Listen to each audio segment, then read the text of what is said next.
Every weekday morning, millions of American kids wake up and go to school, usually under the watchful eye of an adult.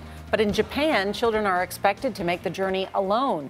In the Tokyo metro area, where the population tops 38 million, that trip can last up to an hour, covering several miles. Seth Doane visited one family to learn how students going solo are protected.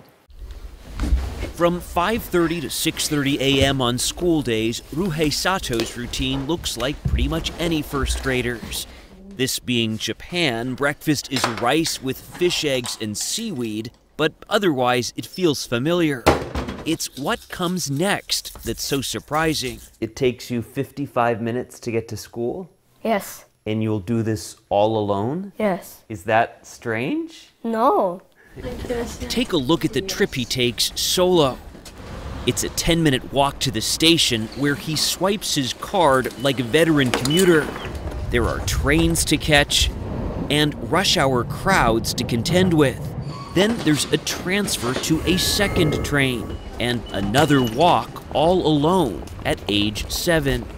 But before you jump to judgment, meet his mom, Yumi Sato. Do you worry about him? At the beginning, yes. I was so worried.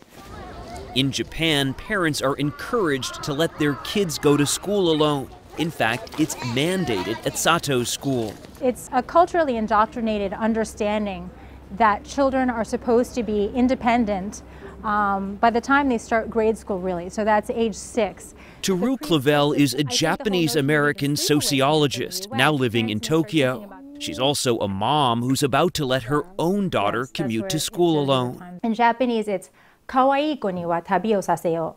It's a saying that children are exposed to, and it means to the adored child, send them on journeys. We've seen kids in Japan serving food at school lunchtime and cleaning up afterwards. Yumi Sato notes Japan's trains are dependable, and there's a modern-day tool to keep tabs on little Ruhei. So you can see where he is. A GPS tracking device, which reports back to her phone. Have you been to the U.S.? Yeah. Would you let Ruhei go to school? No, never. I can't even finish my question. Absolutely not. No. Really? Why not? Because I see a lot of guns on TV in the United States. I don't feel very safe, kids being alone and going to school by themselves. In America? Yes.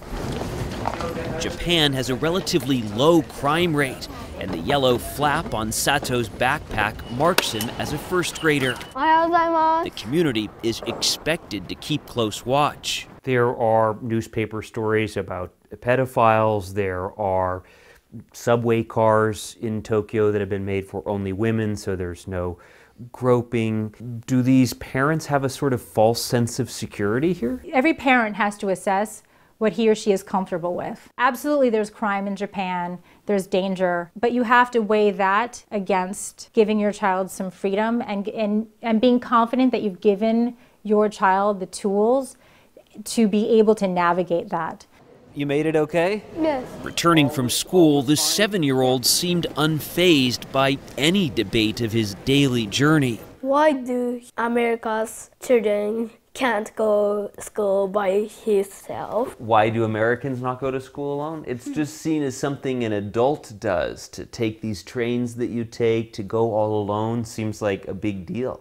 What do you think about that? But why can't kids ride trains by themselves, he asked. Before we left, we spotted him doing some sweeping, just like a 7-year-old would anywhere in the world. For CBS This Morning, I'm Seth Doane in Tokyo.